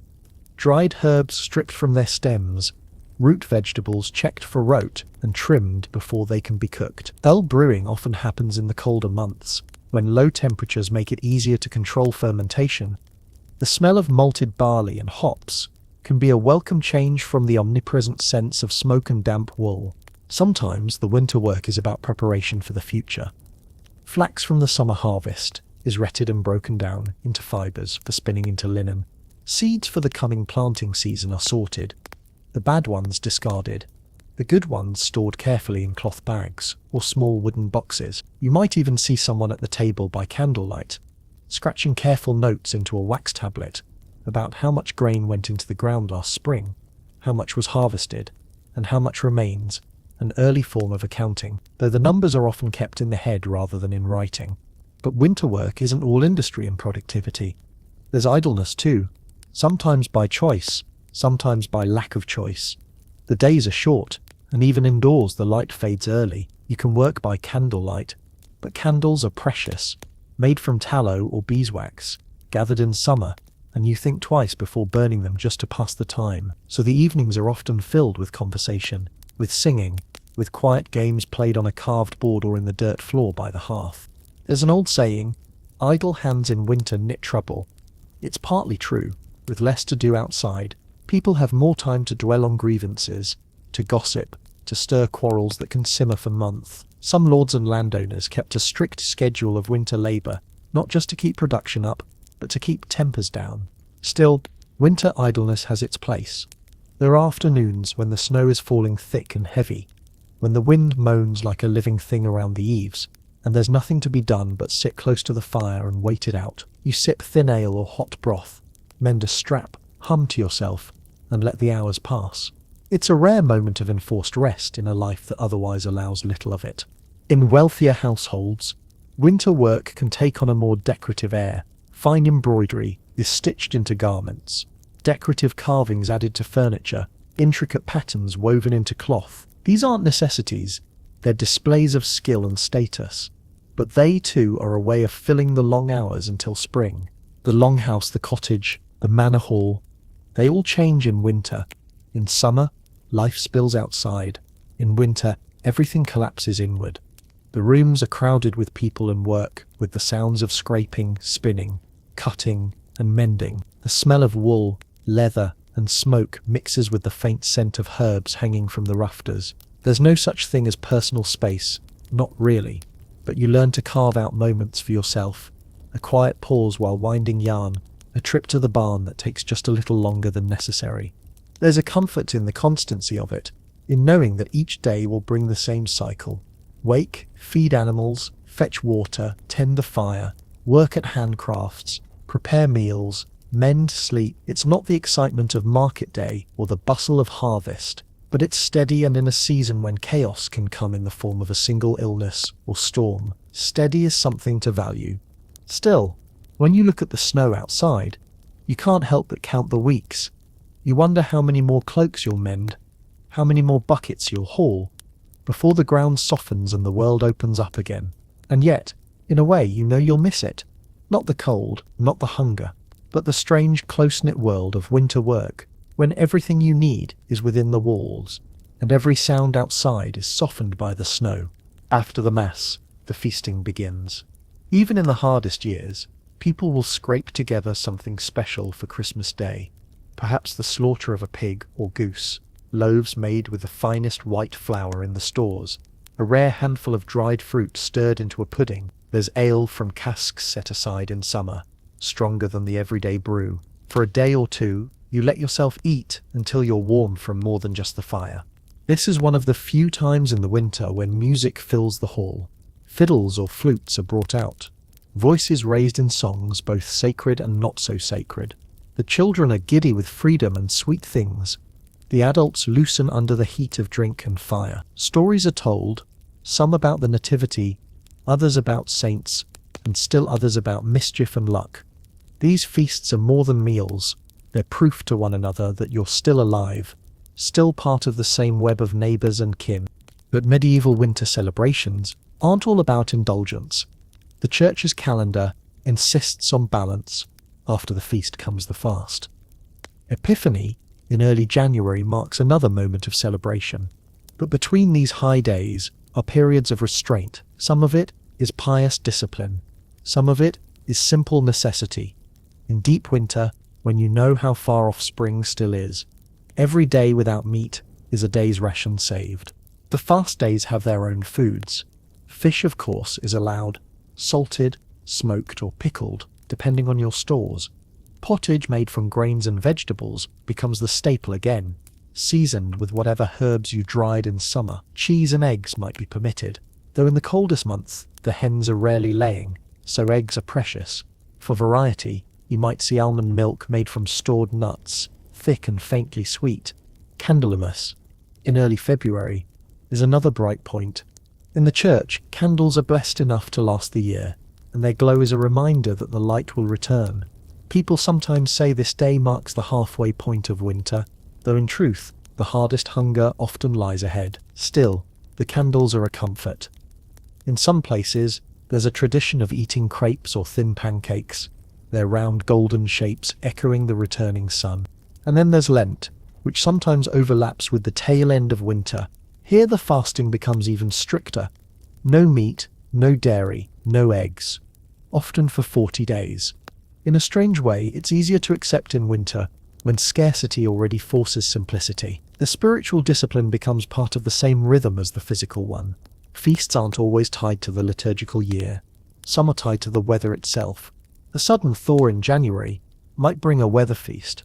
When the snow softens enough for people to visit more freely, neighbours gather, exchange news, perhaps even share a meal made from the last of the fresh meat before it spoils in the warmth. The thaw might last only a day or two before the cold clamps down again, but for those hours, it feels like a promise. In wealthier households, winter feasts are occasions for show. Tables are laid with roasted meats, elaborate pastries, spiced wine. Entertainers, jugglers, minstrels might be brought in from nearby towns if the roads are clear. For the poor, the same feast day might mean only a slightly larger pottage, an extra hunk of bread, and a little more ale. But even these small luxuries carry weight. They tell you that the day is not like the others. There are holy days, too, that serve as a kind of moral anchor through the winter. Saints' days are marked with prayers, special masses, sometimes small processions, if the weather allows. Bridget's Day at the start of February is a favourite in some regions, blending Christian devotion with older customs. People weave crosses from straw or rushes, said to protect the home in the year ahead. Quirky fact: in certain parts of medieval Europe, it was believed that animals could speak on Christmas Eve at midnight, recalling the stable at Bethlehem. Children might sneak into the barn to listen, swearing they heard the oxen pray or the hens murmur blessings. These moments of feasting and fasting serve a purpose beyond religion or tradition. They break the psychological weight of the long dark. They give you something to look forward to, a reason to prepare, to measure time. The hunger gap feels less crushing when you know there's a feast day ahead, even if the feast is modest. And the holy days tie you to more than just your household or village.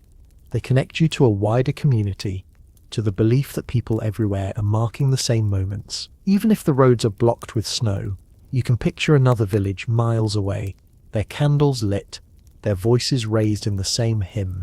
By the time winter begins to loosen its grip, these feasts and fasts have carried you through more than just the cold.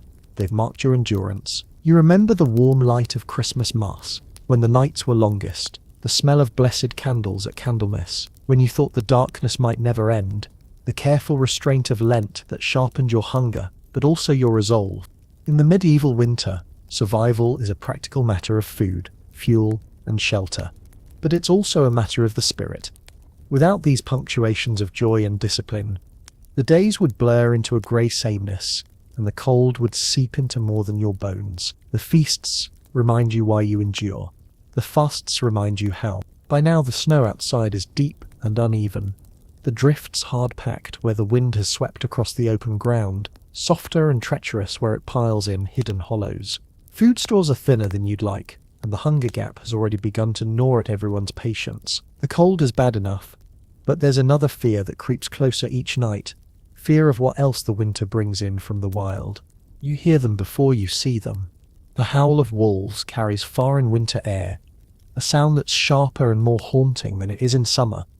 When the ground is frozen and game is scarce, They leave the deep forest and wander nearer to villages. You might see their paw prints in the snow near the outer fences in the morning. Neat impressions, 4 toes and claws, padding along the same paths you walk by day. It's not just wolves, though the ones you fear most. Foxes, too, grow bolder in winter, slipping in to snatch a hen from a poorly latched coop. Even wild boar can be dangerous, rooting through whatever scraps they can find at the forest's edge, and ready to charge if startled. But wolves are the reason you make sure the animals are locked up tight at night. They hunt in packs, their grey coats blending almost perfectly with the snowy woods. In summer, they keep to themselves, hunting deer or hares, avoiding people unless desperate.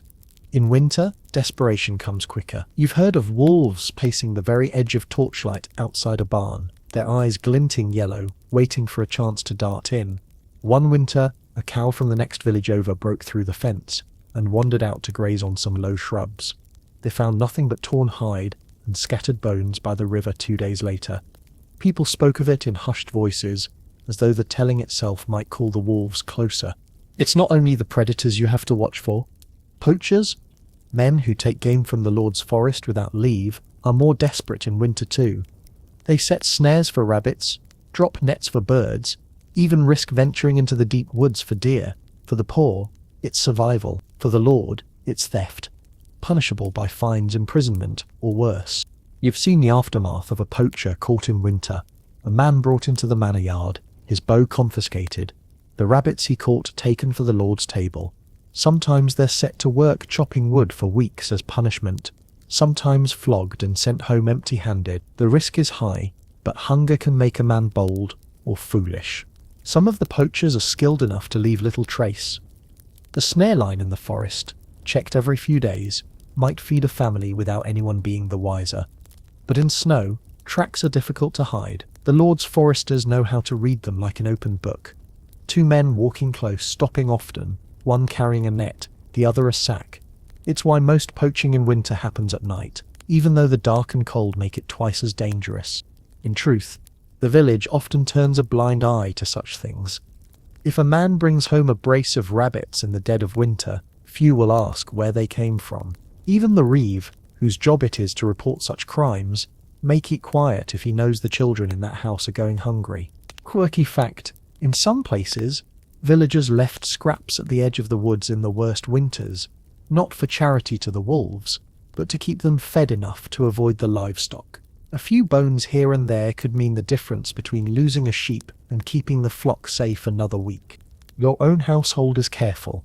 The animals are brought in well before sunset, the barn doors barred, and the watch set if there's been recent sign of predators. Torches are kept ready, and a spear or 2 leans against the wall by the door. Wolves are wary of fire and noise, and sometimes that's enough to drive them off. There's a tension in the air when the howls are close. Even indoors, with the fire burning, you feel the prickle of unease along your spine. You glance toward the shuttered windows, listening for any sound that doesn't belong. The snap of a twig under weight, the muffled thud of something moving against the barn. On rare occasions, hunters will go after the wolves themselves, especially if a pack grows too bold. They wait for fresh snow to make tracking easier, then set out with bows, spears, and dogs.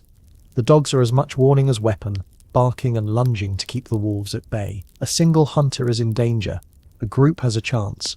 Killing a wolf in winter is cause for celebration.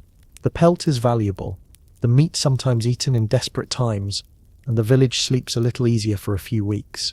But predators aren't the only danger that creeps into the village with winter. Sometimes the threat is other people. In lean years, men from distant places, strangers with nothing to lose, might come through, begging for food or trying to barter worthless goods for a meal. Most are harmless, but not all. A locked door is a small defense against someone willing to break it. That's why the winter nights are watched as carefully as the stores. You keep the hearth banked, the shutters closed, and the dog inside where it can hear and smell trouble. If there's a knock at the door after dark, you think twice before opening it. Still, the predators are part of the same winter rhythm as the hunger gap and the snowdrifts. They are reminders that in this season, survival is not guaranteed, and that everything in the world, man and beast alike, is doing what it must to see the spring. By the time the thaw comes, The wolves will have melted back into the forest, the poachers will have returned to their fields, and the long, cold standoff between the village and the wild will be over at least until next year. But for now, you keep the barn barred and the torch close to hand, because in the medieval winter, danger doesn't always come from the cold. Sometimes it walks on four legs, silent and hungry, just beyond the edge of the firelight. The winter has a way of making the smallest mistake grow into disaster. You already know the big threats: hunger, illness, predators, but sometimes it's the accidents, the unexpected, that come crashing in like a thief. And in the medieval world, one careless moment can cost more than you can ever pay back. It starts with the ice.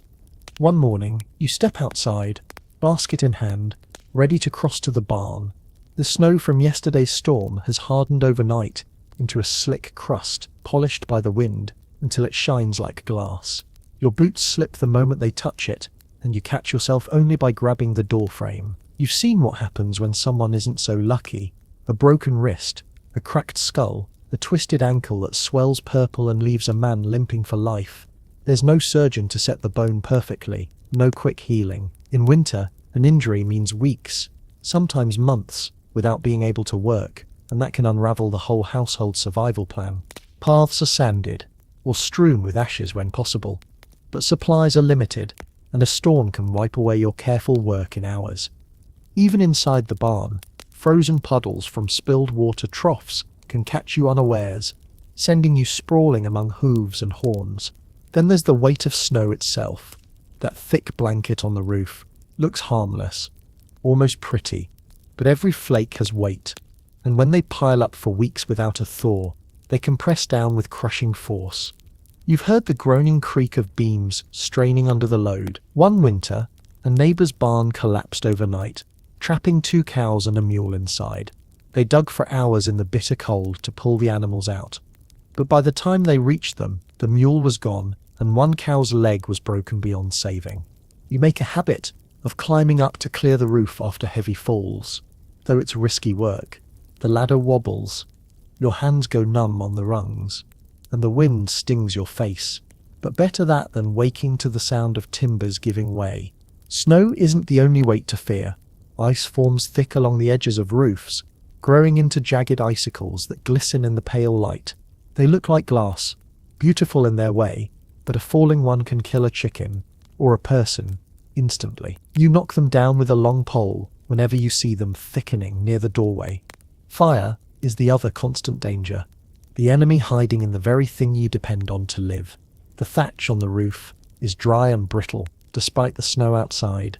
One spark from the hearth, carried upward by a sudden gust, can catch in seconds. In the close-packed houses of the village, flames spread from one roof to the next with horrifying speed. You've seen how it happens. Someone throws a fresh log on the fire. Embers leap out onto the rush-covered floor. A curtain, a cloak, a chair leg catches, and within moments the air is thick with smoke and shouting. Buckets are filled from the well, but in freezing weather, the water splashes into ice before it hits the flames. Even chimneys, when a household is lucky enough to have one, can betray you. A build-up of creosote from months of burning wood can catch fire inside the flue, the roar like a wild animal trapped in the wall. If the chimney cracks or splits from the heat, sparks can rain down onto the roof. To guard against this, fires are banked carefully at night, the coals smothered under ash, until only the faintest glow remains. Even so, there's always that moment, just before you close your eyes, when you wonder if the fire will behave until morning. Winter accidents can come from your own tools too. An axe with a loose head can split more than wood. A knife slipped while carving can cut deep, and without quick treatment, infection follows. Hands grow clumsy in the cold, numb fingers don't feel the same grip, and mistakes happen more easily. There's also the risk of being caught outside in a sudden storm. A sky that looks merely overcast in the morning can darken into a swirling whiteout by midday. You've heard tales of people who left to fetch water or check the traps and never made it back, buried in drifts frozen just steps from their door.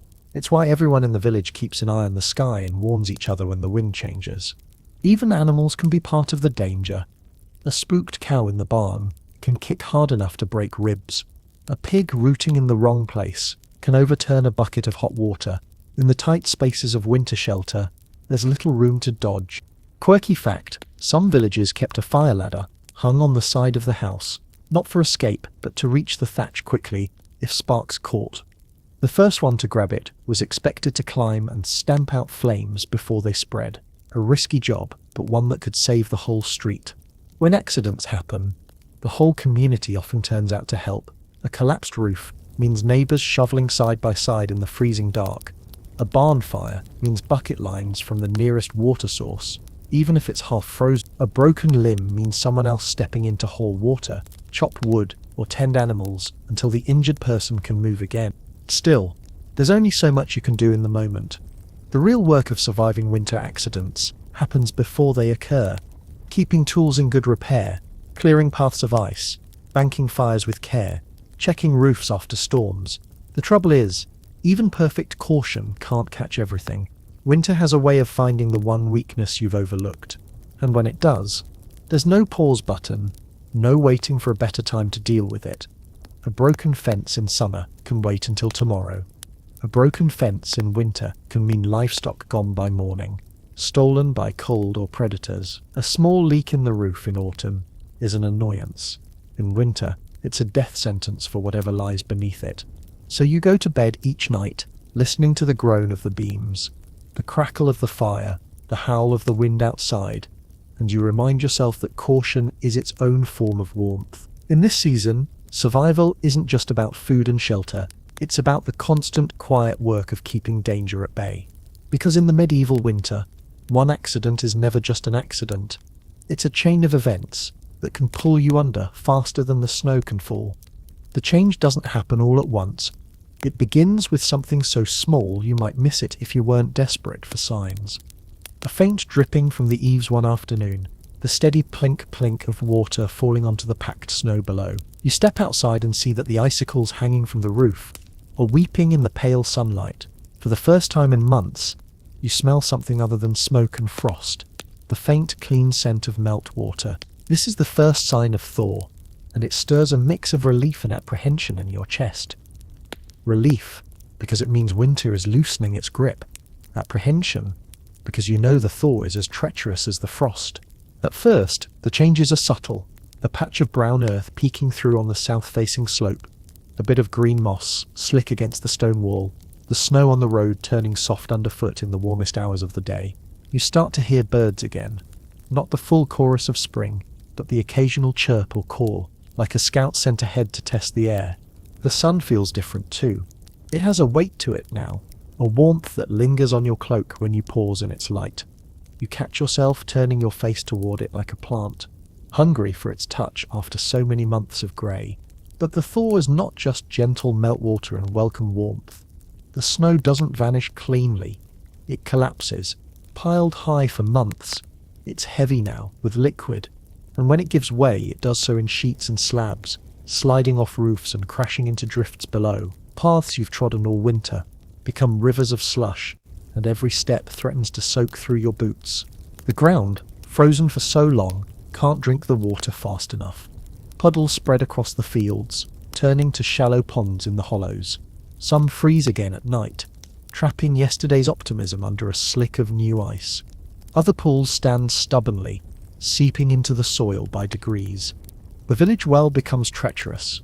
Meltwater from the thaw carries dirt, debris, and even animal droppings into open sources. You draw your bucket and find the water cloudier than before, with a faint earthy taste. It means more boiling, more fuel, at a time when the woodpile is already low. In the barns, the thaw brings its own set of troubles. The snow piled against the outer walls melts into trickling rivulets that run across the floor, soaking the straw bedding and turning it to a sour-smelling mash. Wet straw is no friend to livestock. It chills them from beneath and breeds sickness. You find yourself mucking out more often now, just to keep them dry. Then there are the floods. If the thaw comes too quickly, the streams swell and spill their banks. The roads that were frozen and solid a week ago become sticky mud, sucking at your boots with every step. Carts sink to their axles. Animals stumble and strain in the mud. In some years, the flooding is bad enough to carry off small bridges or sweep away the stored wood left too close to the water's edge. The thaw also wakes what's been sleeping. Rats and mice, dormant or slow all winter, grow bold again.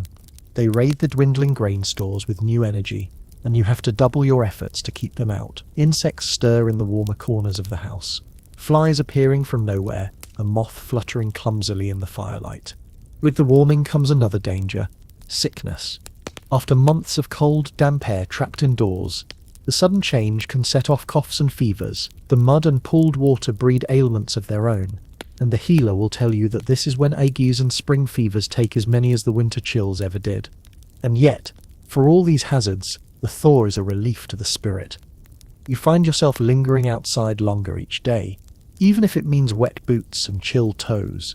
You take slow walks to the edge of the fields, just to see the way the snow has pulled back, revealing the furrows beneath. Children splash in the shallows of meltwater streams, laughing as they chase floating sticks. There's work to be done now, different from the winter's steady chores.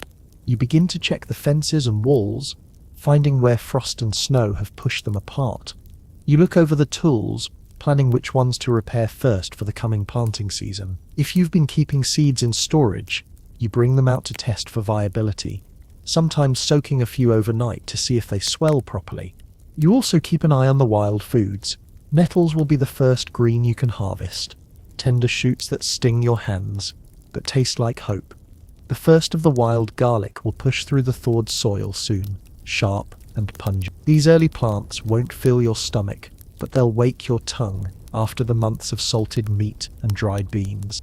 Quirky fact: in some villages, people marked the thaw with a kind of mud feast, not because the mud was special, but because it was proof they'd survived to see it. Neighbours would bring what little they could spare, eggs if the hens had begun laying again, the last dried apples from the loft, a small piece of smoked meat, and share a meal outdoors, even if it meant sitting on damp logs with feet in the muck.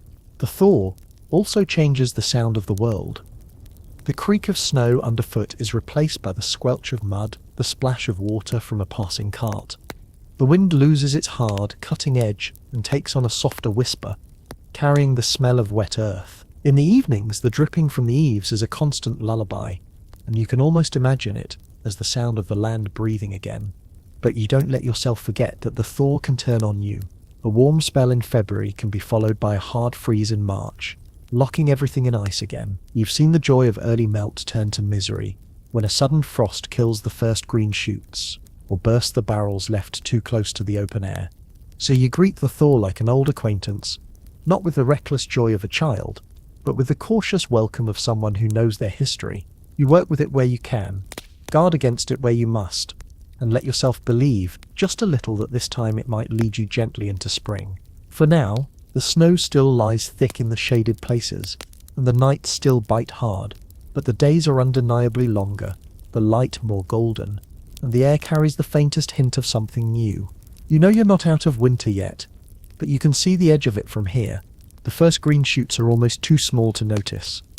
You see them one morning when you're crossing the field to check the fence line, a scatter of tiny blades pushing up through the damp, matted grass left by the melting snow. They're pale, almost fragile looking, but in that thin colour you can read an entire season's worth of promise.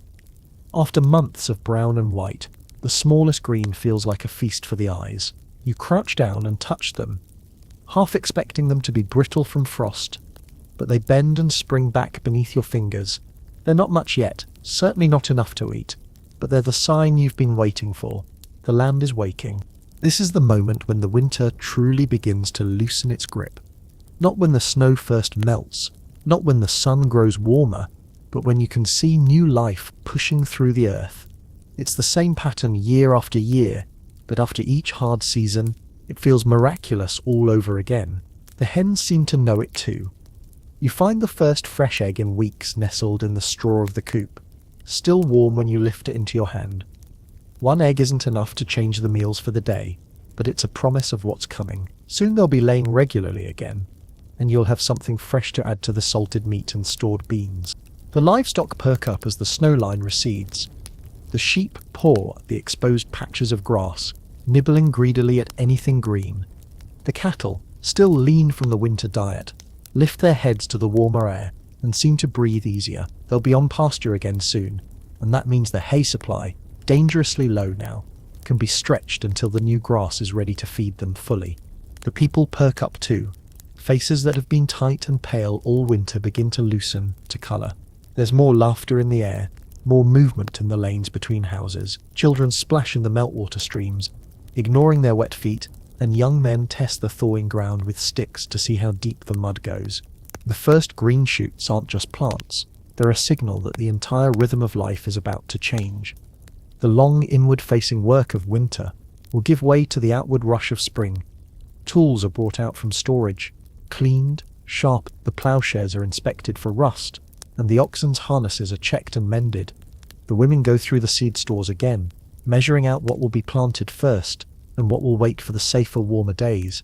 It's not all joy.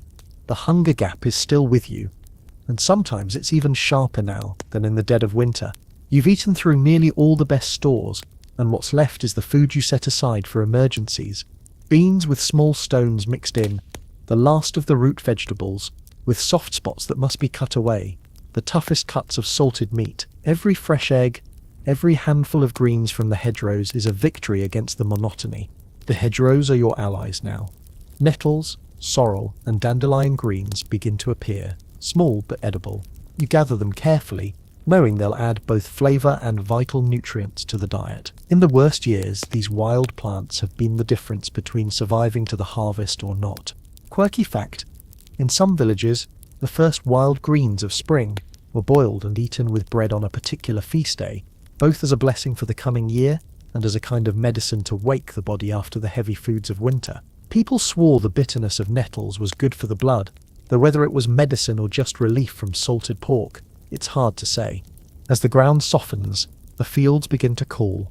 It's too soon to plant most crops. The danger of frost hasn't passed. But you can start clearing, mending fences, breaking the soil where it's ready. In some patches you plant early peas or onions, crops that can withstand a bit of cold. The work is harder than you remember, after months of smaller indoor tasks. Your hands blister again, your back aches. But it's the ache of progress, not of endless survival. The thaw also uncovers the winter's losses. In the pasture, you find the remains of a fence post splintered by ice, the collapsed roof of an old shed, the bones of an animal that didn't make it through the cold. These sights are sobering, but they're part of the season's honesty. The land shows you exactly what survived and what didn't. In the evenings, the talk turns to plans. What to plant first, how to repair the bridge over the stream, who will take animals to the summer pasture when the time comes. There's an energy in these conversations that's been missing for months, a forward motion that makes the days feel shorter and brighter. The church calendar marks this time too, with certain feast days that carry the air of renewal. Regation days, for example, bring processions through the fields, priests and villagers walking together to bless the land for the season ahead. It's both prayer and practical gathering, a chance to see what state the fields are in, and to remember that the work of survival is shared. The first green shoots are also a signal to the hunters and foragers. The woods will soon offer more than bare branches and snow. Mushrooms begin to appear, small and tentative. Streams run fast with meltwater, and the fish are more active. Traps are checked more often, not for survival alone, but for the chance to have fresh meat on the table for the first time in months. And yet, no one trusts the season fully. Just yet. Everyone remembers years when a hard frost came after weeks of warmth, killing the early crops and blackening the hedgerow greens. You keep a close eye on the sky, watching for the clear nights that can mean a deadly chill by morning. But even with the risk, the first green is irresistible. You catch yourself pausing in the fields to look at it, at the way it stands out against the brown earth and the last patches of snow. You bring a handful home and set it on the table, not to eat but to look at, a reminder that the world is changing again. The fire still burns in the hearth at night, but it's smaller now, less desperate. You open the shutters a little in the afternoon to let in fresh air, something you'd never have risked in midwinter. The air smells different, wet, yes, but alive. In a few weeks, the first true planting will begin, and the pace of life will shift entirely. But for now, the first green shoots are enough. They're the proof you've been waiting for, that all the months of cold hunger and watchfulness have brought you to the edge of another season. You've survived the medieval winter, not without loss, not without scars, but with the quiet knowledge that you can do it again if you must. And as you stand there, looking out over the damp greening fields, you understand why people mark the first green, not just as a sign of spring, but as a kind of resurrection. The fields lie before you, patched with snow and dotted with new green. The air is warmer now, the wind softer, carrying the scent of damp earth and the promise of growth. You can hear the trickle of meltwater in the ditches, the low murmur of cattle in the pasture, the faint clatter of tools being readied for work. The hard months are behind you. The nights when the cold bit through every layer, when the grain bins grew lighter with each passing week, when the sound of wolves outside made your skin prickle. Those are memories now, fading in the brightening light. The hunger gap will close soon, the hens will lay more each day, and the first vegetables will push up through the soil. You take a long breath, the kind that fills your chest with air that doesn't sting, and let it out slowly. The land is waking, and so are you. The days will be full again, the work urgent but lighter in spirit. There will be markets to visit, neighbours to see, paths to walk without trudging through snow. The medieval winter has tested you, your body, your stores, your will, and you've come through. It's not triumph you feel, not exactly, but a deep, steady gratitude. Gratitude for the fire that never went out, for the food that lasted just long enough, for the green that always somehow returns. You turn back toward the house, the sunlight warm on your shoulders, and smile to yourself. Another winter gone, another spring beginning, and in this moment you let yourself believe, just for now, that the world is a place where you will always somehow find your way through.